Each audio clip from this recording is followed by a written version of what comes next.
दोस्तों आज की वीडियो में आपके साथ में शेयर कर रहा हूँ प्रॉफिट एंड लॉस स्टेटमेंट अगस्त 2024 की। कितना पैसा हमने कमाया अगस्त के अंदर वो आपके साथ शेयर करूंगा।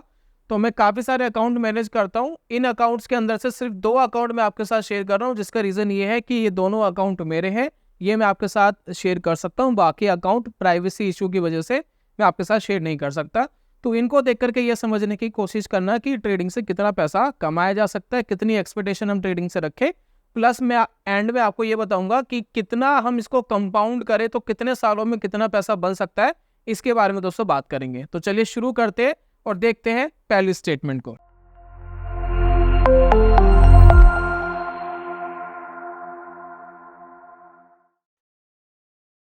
बहुत बहुत स्वागत है आप सभी का ट्रेडिंग चैनल के यूट्यूब चैनल में। मेरा नाम है अनमोल मित्तल। तो एक दोस्तों आज का ट्रेड मैं आपको दिखा रहा हूं, क्योंकि अभी जो मैं आपको एफ एंड ओ का पीएनएल दिखाऊंगा उसमें ये वाला प्रॉफिट आज का ऐड नहीं है। ये 3,500 इसके अंदर और ऐड करने हैं, क्योंकि इसको रिफ्लेक्ट होने में अगला दिन लगता है। वीडियो में आज शूट कर रहा हूँ तो ये इसके अंदर ऐड होगा। बाकी जो है हम देखते हैं कि कितना हमने कमाया। अब ये दोस्तों हमारा पहले हम बात कर रहे हैं इक्विटी सेगमेंट की। देखिए इक्विटी मैंने लगाया हुआ है और यहाँ पर देखिए कंबाइंड लगाया हुआ है, और यहाँ पर देखिए अगस्त 1 अगस्त से लेकर के 30 अगस्त तक का। और ये एक बार मैं दोबारा रिफ्रेश कर देता हूँ, ठीक है। तो ये देखिए ये हमारे पास नेट आ गया जो आप यहाँ देख रहे हैं, ठीक है। स्टॉक दोस्तों मैं आपको दिखा नहीं सकता एज पर सेबी रूल्स। इसमें वो स्टॉक भी है जिनके अंदर अभी प्रॉफिट बुक नहीं करा है, जैसे कि आप यहाँ देख सकते हैं कि अभी 31,000 का मैंने प्रॉफिट बुकिंग नहीं करी है। अभी ऐसे स्टॉक है जो इतना मुझे प्रॉफिट्स दे रहे हैं, लेकिन अभी वो टारगेट या एग्जिट पे नहीं आए हैं। जैसे आएंगे मैं बुक करूंगा। जो मैं बुक कर चुका हूं इस महीने में उसका आप यहाँ देख रहे हैं, और यहाँ पर आप देखिए किन किन स्टॉक में प्रॉफिट बुक करा। जैसे कि आप देखिए यहाँ मैंने 5,000 का प्रॉफिट बुक करा, यहाँ 20,000 का बुक करा, यहाँ मैंने 6,700 का लॉस बुक करा, यहाँ 220 का कोई प्रॉफिट है, यहाँ थोड़ा लॉस है, यहाँ लॉस है, और यहाँ प्रॉफिट है 5,000 का, यहाँ लॉस है। तो ये दोस्तों जो अगस्त वाला जो महीना था मेरा इक्विटी स्विंग ट्रेडिंग का, ये महीना था रीबैलेंसिंग वाला। रीबैलेंसिंग समझते हैं आप? रीबैलेंसिंग वाला महीना वो होता है कि मैं साल में हर 4 महीने के अंदर एक बार रीबैलेंसिंग करता हूँ। रीबैलेंसिंग इसलिए करता हूँ, जो स्टॉक परफॉर्म नहीं कर रहे और 4 महीने हो गए हैं उनको रखे हुए और अभी तक उन्होंने परफॉर्मेंस नहीं दी, तो उन स्टॉक को मैं बाहर कर देता हूँ अपने पोर्टफोलियो से। अब ये जो रीबैलेंसिंग है ये होगी दिसंबर के एंड में, दिसंबर वाले मंथ में दोबारा रीबैलेंसिंग होगी। तो जो स्टॉक परफॉर्म नहीं कर रहे होंगे उनको मैं बाहर करूंगा, और जिनके अंदर टारगेट्स आते रहते हैं वो तो बुकिंग होती रहती है। रीबैलेंसिंग करने के बावजूद हमने मार्केट से कमाए लगभग 16,000 रुपये। अभी 31,000 का प्रॉफिट बचा हुआ है जो मैंने बुक नहीं करा है। अगर मैं बुक कर लूँ तो ये 46,000 से ज़्यादा पहुँच जाएगा। और यहाँ पर मैंने चार्जेस कितने दिए? बहुत नॉमिनल, ब्रोकरेजेस ना के बराबर 12 रुपये। जितने भी ये चार्जेस गए हैं ये एक्सचेंज के ट्रांजैक्शन चार्जेस गए हैं, इंटीग्रेटेड जीएसटी गया है, एसटीटी गया है, स्टैम्प ड्यूटी वगैरह गई है, NSC investor protection trust fund ये एक चीज़ और आ गई है, उसके अंदर पैसा गया है। तो कुल मिलाकर के ये चार्जेस लगे हैं जो बहुत नॉमिनल से चार्जेस है, बहुत ज़्यादा हम आपकी ट्रेडिंग को करते नहीं है। तो एक दोस्तों हमने ये पैसा कमाया। इस पूरे अकाउंट के अंदर 10 लाख का फंड डला हुआ है। इस 10 लाख के फंड के अंदर पहला प्रॉफिट ये है, ठीक है, 16,000, 16,500 मान लीजिए। और अब मैं दिखा रहा हूँ इसके अंदर एफ एंड ओ से कितना पैसा कमाया वो देख लेते हैं। एफ एंड ओ में अगर आप देख रहे हैं तो ये लगभग 6,500 प्लस आज के 3,500, तो राउंड फिगर में 10,000। 10,000 एफ एंड ओ से कमाए, 16,000 उससे कितने हो गए? 26, 26,500 हो गए इस अकाउंट में। 10 लाख का अकाउंट है, 2.5% हो गया। प्लस मैंने इसके अंदर एक काम और करा हुआ है, जितना मैं एफ एंड ओ के अंदर ट्रेड करता हूं उस फंड को मैंने लिक्विड बीस के अंदर डाला हुआ है, और लिक्विड बीस के अंदर डाल करके उसको प्लेज करा हुआ है। तो जो प्लेजिंग वाला अमाउंट है उससे मैं ट्रेड करता हूं, तो यानी आधा % यानी 2,500 रुपए के आसपास मुझे और मिलता है। तो कुल मिलाकर के आप कह सकते हैं कि इस महीने मैंने 30,000 रुपए के आसपास इस अकाउंट से बना लिए। 30,000, ठीक है। 10 लाख में से अगर मैं 30,000 को कैलकुलेट करूं तो कितना % होता है? ये होता है दोस्तों 3%। तो आप ये कह सकते हैं कि मैंने 3% कमाया। मेरा टारगेट होता है 4-5% का, लेकिन कभी 3% भी आता है, कभी 2% भी आता है, कभी 4 भी आता है, कभी 5 भी आता है। तो ऑन एवरेज में अज्यूम करता हूं कि एक साल में अगर मुझे 30% का रिटर्न भी मिल जाए तो इसको कंपाउंड करेंगे आखिर में मैं आपको कंपाउंड करके दिखाऊंगा एक लमसम कैलकुलेटर पर, फिर उससे हम जानेंगे कि ये 10 लाख रुपए कितना ज्यादा पैसा बन सकता है उसके बारे में जानेंगे। तो ये तो दोस्तों अकाउंट नंबर 1 की बात, ठीक है। अब अकाउंट नंबर 2 के बारे में जानते हैं। तो अकाउंट नंबर 2 में क्या है, तो ये है दोस्तों अकाउंट नंबर 2। इसके अंदर सिर्फ एफ एंड ओ ट्रेड होता है, इसमें स्विंग ट्रेडिंग नहीं होती है। और ये वाला जो ट्रेडिंग प्लेटफॉर्म है इसमें आप अकाउंट्स देखिए, ये टारगेट बेस्ड है, यानी इसमें 2-2.5% जैसे ही आया वैसे ही उस महीने की ट्रेडिंग रोक दी जाती है। तो आप देखेंगे लास्ट वाले हफ्ते में कोई ट्रेडिंग नहीं की गई है क्योंकि इसका 2.5% का टारगेट अचीव हो गया था। तो अगर आप यहाँ देखेंगे, कभी आपको यहाँ प्रॉफिट दिखेगा 4,000 का, कभी आपको प्रॉफिट दिखेगा 1,000 का, कभी आपको 4,500, कभी 4,000। और लॉसेस आप देखिए, लॉसेस छोटे मिलेंगे, 2,500 का लॉस, 2,000 का, 3,000 का, 3,000, मैक्स टू मैक्स 3,000, उससे ज्यादा नहीं जाता। प्रॉफिट 5-6 हज़ार रुपए के आसपास जाएंगे, 4-5-6 हज़ार के आसपास प्रॉफिट जाएंगे। तो वो आप यहाँ देख रहे हैं। प्लस यहाँ पर देखिए, ये देखिए, तो ये कुल मिलाकर के मैंने 24,500 कमाए थे, 1,000 रुपए के आसपास लग गया, 23,500 रुपये बचे हैं। और यहाँ पर देखिए ब्रोकरेजेस और ट्रांजेक्शन वगैरह चार्जेस बहुत नॉमिनल है, मतलब बहुत ज़्यादा नहीं है। 25,000 के उसमें सिर्फ 1,000 रुपये के आसपास हमने सारे चार्जेस दिए। अब ये जो अकाउंट है इसमें एक ही ट्रेड लिया जाता है और एक ही ट्रेड को मैनेज किया जाता है, टारगेट बेस्ड है क्योंकि इसमें ड्रॉ डाउन हमें ज़्यादा नहीं चाहिए होता। तो 2-2.5% अगर मिल गया तो मोर देन इनफ है, उससे ज़्यादा की हम एक्सपेक्टेशन नहीं रखते। प्लस इस अकाउंट में अगर मैं इस पूरे साल का मैं दिखाऊं कि इस पूरे फाइनेंशियल ईयर में, करंट फाइनेंशियल ईयर में कितना बना है, वो मैं दिखा देता हूँ आपको। तो ये देखिए करंट फाइनेंशियल ईयर का, यानी अप्रैल से लेकर के आप देखिए बीच बीच में देखिए ट्रेडिंग रोक दी गई थी, तो यहाँ पर आप देख सकते हैं, ठीक है। 95,000 करा है और 6-7 हज़ार के आसपास लगा है। तो ये कुल मिलाकर के कमा चुके हैं 1, 2, 3, 4-5 महीने में। तो इस अकाउंट के अंदर भी दोस्तों एक्सपेक्टेशन है कि 25-30% के आसपास बन जाए तो मोर देन इनफ है। और ये अकाउंट भी 10 लाख का ही है और इसके अंदर पूरे के पूरे 10 लाख मार्केट के अंदर लिक्विड बीज के अंदर डाले हुए हैं और लिक्विड बीज को प्लेज करके उस फंड से ट्रेड कर रहे हैं। और जो प्लेजिंग का 5-6% मिलेगा वो अलग मिलेगा।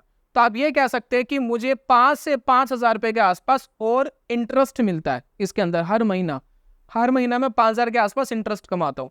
तो जहां मैंने 24-25 हज़ार कमाए, आप उसको 30,000 कंसीडर करिए कि उसके भी 30,000 रुपए आए। लेकिन इसके अंदर ट्रेड्स कम होते हैं। अप्रैल में देखिए कितने कम ट्रेड थे, मई में कितने कम ट्रेड थे, जून में भी कम ट्रेड थे, जुलाई का पूरा महीना लग गया और शायद ये टारगेट अचीव नहीं हुआ तो इसलिए पूरा महीना ट्रेड हुआ। फिर अगस्त में लास्ट का एक हफ्ता बच गया जिसके अंदर हमने ट्रेड नहीं करा, हमारा टारगेट अचीव हो गया। तो 12 महीनों में से 9-10 महीनों के टारगेट अचीव हो जाते हैं। 1-2 महीने ऐसे निकलते हैं कि ज़्यादा ट्रेड्स करने पड़ते हैं और कई बार मार्केट के अंदर पैसा नहीं बनता तो कभी कभार वो नेगेटिव में भी जाता है। तो कुल मिलाकर के दोस्तों ये सारा इंट्राडे का पूरा ट्रेड है। इंट्राडे में कोई भी पोजीशन ओवरनाइट नहीं होती इसमें। और जो मैंने आपको पहले वाला अकाउंट दिखाया था इक्विटी का, उसमें स्विंग ट्रेडिंग भी होती है, ठीक है। तो कुल मिलाकर के दोस्तों ये सब कुछ है जो मैंने आपके साथ शेयर करा। अब दोस्तों ये समझने वाली बात है कि मैंने 2 अकाउंट दिखाए, दोनों में 10-10 लाख रुपए डले हुए हैं और दोनों में अलग अलग तरीके की ट्रेडिंग्स हो रही है, लेकिन रिटर्न कुछ आसपास ही है। क्यों? क्योंकि मैंने उसको उस हिसाब से मैनेज करा हुआ है कि इतना रिटर्न चाहिए। मैं अगर इसको 50% पे लेके जाऊं महीने के मतलब साल के, अगर मैं 50% रिटर्न पे लेकर जाऊं तो उसमें रिस्क और आ जाएगा, तो मुझे और ज़्यादा रिस्क लेना पड़ेगा। तो जितनी मेरी रिस्क कैपेसिटी है मैंने उसके हिसाब से चीज़ें डिज़ाइन करी हुई है। अगर मैं 100% प्रॉफिट पे लेकर के जाऊं साल में, मुझे अगर 100% चाहिए, पैसा डबल करना है, तो मुझे उस हिसाब से रिस्क लेना पड़ेगा। तो मैं उतना ड्रॉ डाउन्स नहीं लेना चाहता। और मैं आपको एक कमाल की बात बताऊं, ये वाला जो अकाउंट देख रहे हैं ना, इसमें आधा फंड डेट का है।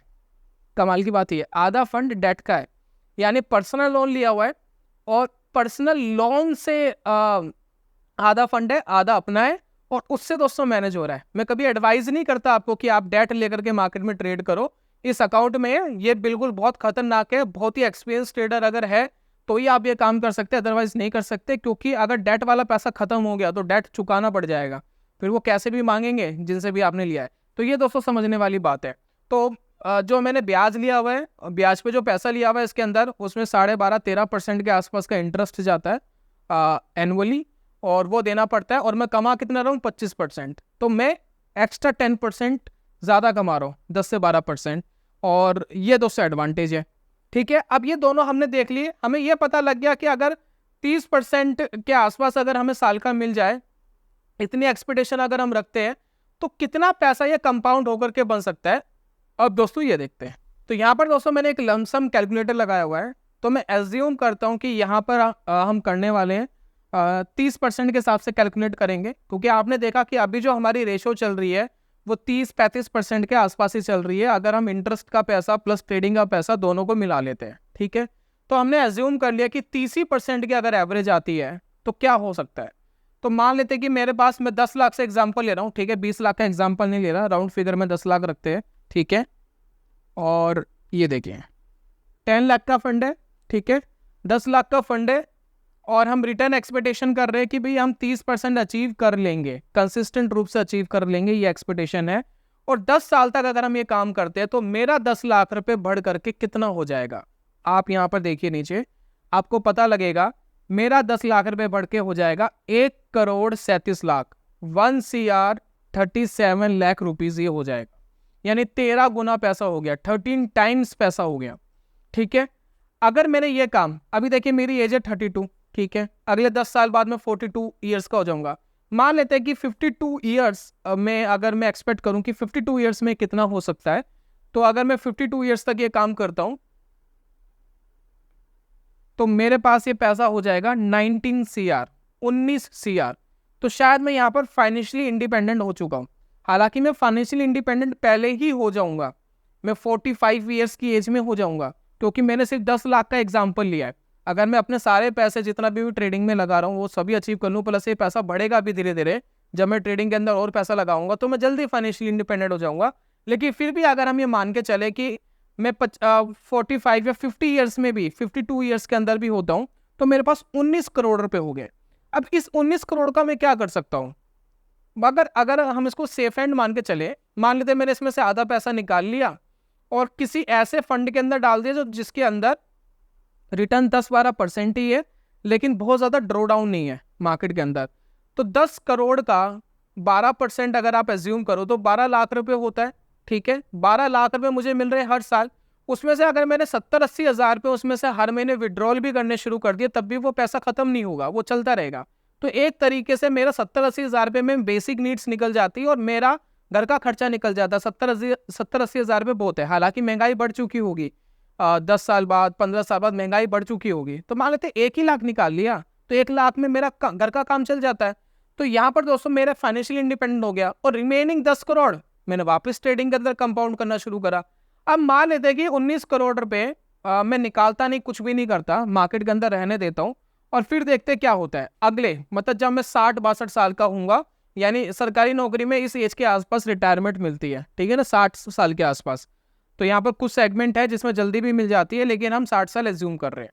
अब मान लेते सरकारी नौकरी थी, मान लेते हमारी, और सरकारी नौकरी के हिसाब से हमें 30 साल हमें वेट करना पड़ा। अब मेरे पास कितना पैसा हो गया होगा, यहाँ पर अगर आप देखेंगे 1 2 3 4 5 6 7 है यहाँ पर, यानी 261 CR। जिनको लग रहा हो कि 30% कम रिटर्न होता है कमाना, वो यहाँ पर देख लीजिए, सिर्फ आपके 10 लाख रुपए 250 करोड़ रुपए पहुंच जाते हैं 30 सालों में। अब यहाँ पर बहुत सारे लोग ये भी कहेंगे जी 30 सालों का वेट कौन करेगा, भाई जिंदगी का तो कल का भरोसा नहीं, जिंदगी का तो अगले पल का भरोसा नहीं। तो अगर दोस्तों जिंदगी का अगले पल का भरोसा नहीं, तो करोड़ों रुपए अभी लेके करोगे भी क्या, है ना। तो बात समझिए, अगर आप अपना काम कर रहे हैं, देखिए मैंने अपने घर के अंदर बहुत बुजुर्ग देखे हैं, मैंने अपने मदर फादर भी देखे हैं, मैंने अज्यूम ये करा है कि काफ़ी लोग ये सोचते हैं ना कि 50-60 साल की उम्र में ऐश करेंगे और आराम करेंगे, ये करेंगे वो करेंगे। लिटरली मैं एक बात बताऊं, एक टाइम पर आकर के ना रेस्ट किया जाता है, ना ज़्यादा आराम किया जाता है, हमें करने के लिए कुछ काम चाहिए होता है। तो ट्रेडिंग एक ऐसी ब्लेसिंग है जो हम लोगों के पास है, जो भी ट्रेडिंग कर रहे हैं, कि मार्केट के अंदर हम कभी भी कहीं भी बैठ करके किसी भी कंडीशन में बैठ कर ट्रेड कर सकते हैं। मैं आपको एक अपना किस्सा बताऊंगा कि मैं 1.5-2 साल पहले मुझे डेंगू हो गया था, और डेंगू के चक्कर में मेरी हालत बड़ी ख़राब हो गई थी, तो मैं लगभग हफ्ता 10 दिन हॉस्पिटल के अंदर एडमिट था। तो 2 दिन तो मेरी कंडीशन ऐसी थी कि मेरे को बहुत ज़्यादा हेडेक था, मतलब मैं कुछ नहीं कर सकता था मार्केट के अंदर, और बहुत लोगों का बहुत फंड लगा हुआ था जिसको मैं मैनेज कर रहा था। अब तीसरे दिन जैसे थोड़ा बहुत होश आया, थोड़े बहुत समझ में आया, थोड़ी स्टेबिलिटी आई, मैंने अपने घर से लैपटॉप मंगाया और मैं वहीं बैठा हूँ। तो डॉक्टर चेकअप के लिए आ रहा है और मुझसे ये पूछ रहा है भाई तू कर क्या रहा है। तो फिर मैंने उसको समझाया कि मैं कर क्या रहा हूँ। तो ट्रेडिंग एक ऐसा पार्ट है कि मैं हॉस्पिटल में मोबाइल के थ्रू या लैपटॉप के थ्रू भी उसको मैनेज कर पा रहा हूँ। ऐसी कंडीशन में मैं हॉस्पिटलाइज हूँ, बाकी सारी चीज मैनेज नहीं हो रही, लेकिन वो मैनेज हो रही है वहां पर। तो ये दोस्तों एडवांटेज होता है। तो अगर आप 60 साल के भी है ना, करने के लिए कुछ नहीं है, तब भी ट्रेडिंग करके देखिए, मैं अगर अपना प्रोस्पेक्टिव मान लूं तो मैं ट्रेडिंग करके अपने आप को सेटिस्फाइड कर सकता हूं कि मैं कुछ काम कर रहा हूं, ठीक है। अब मान लेते हैं कि यही पैसा मैंने किसी तरीके से 70 या 72 साल तक मैंने इसको कंपाउंड कर दिया, तो क्या होगा? अगर ये कंपाउंड हो गया 1 2 3 4 5 6 7, मेरे पास हो गए 3600 करोड़। अब ये सुनने में लगेगा अनरियलिस्टिक टारगेट। यहाँ पर जो मैं यूज कर रहा हूँ ना प्लेटफॉर्म, ये ग्रो का SIP कैलकुलेटर यूज कर रहा हूँ, अपना खुद जाकर के कैलकुलेट कर लेना अगर आपको ऐसा लगेगा ये मैनिपुलेटेड है या कुछ ऐसा है। ये होती दोस्तों कंपाउंडिंग की पावर। 30% जिनको कम लगता है साल का, अगर वो 30% 40 साल तक अगर कंपाउंड कर देना, तो पूरी अपनी जनरेशन को उठा देंगे वो जनरेशन। आप कहेंगे जी इतना टाइम किसके पास है, इतनी तो लंबी जिंदगी नहीं है। ऑब्वियसली किसी को नहीं पता कि कितना लंबा टाइम है, किसी को नहीं पता कि क्या होगा, लेकिन अगर मैं ये अचीव कर लेता हूँ 60 साल 65 साल 70 साल तक अचीव कर लेता हूँ, तो मेरी जो आने वाली जो पीढ़ियां है या जो पुश्ते हैं, जो भी है, जो भी नई जनरेशन आ रही है, मैं उन सबका स्तर उठा चुका हूँ और उन सबको पता होगा कि मार्केट के अंदर कैसे पैसा बनाना है, और एक बढ़िया एग्जाम्पल मैं सेट कर चुका हूँ। तो किसी ना किसी जनरेशन को तो शुरुआत करनी पड़ेगी ना चीज़ों की। मैं प्रमोट नहीं कर रहा ट्रेडिंग को, लेकिन अगर इतना % रिटर्न आपको कैसे भी आ रहा है, अगर इन्वेस्टमेंट से भी आ रहा है, तब भी आपके लिए बहुत अच्छा है। तो यह था दोस्तों आज की वीडियो के अंदर आपको समझाने की कोशिश करी है कि 30% का रिटर्न, 25% का रिटर्न साल का मिलता है, तो बहुत कुछ अचीव किया जा सकता है। समय ज़रूर लगेगा, टाइम ज़रूर लगेगा, एक जनरेशन ज़रूर लगेगी, लेकिन अगली जनरेशन को बहुत बेनिफिट हो सकता है। और एक टाइम के बाद आके भी आप फाइनेंशियली इंडिपेंडेंट हो जाते हैं। आपने जो पैसा कमाया है उसी में से हर महीने अपने खर्चे का विड्रॉल कर सकते हैं पैसे को, और चीज़ें कर सकते हैं। लेकिन ये सभी चीज़ें तब होगी जब आपको ट्रेडिंग करना आता हो या इन्वेस्टमेंट करना आता हो, चीज़ें करनी आता हो, तो वो सीखनी दोस्तों बड़ी ज़रूरी है। बिना उसको सीखे ये काम नहीं हो पाएगा।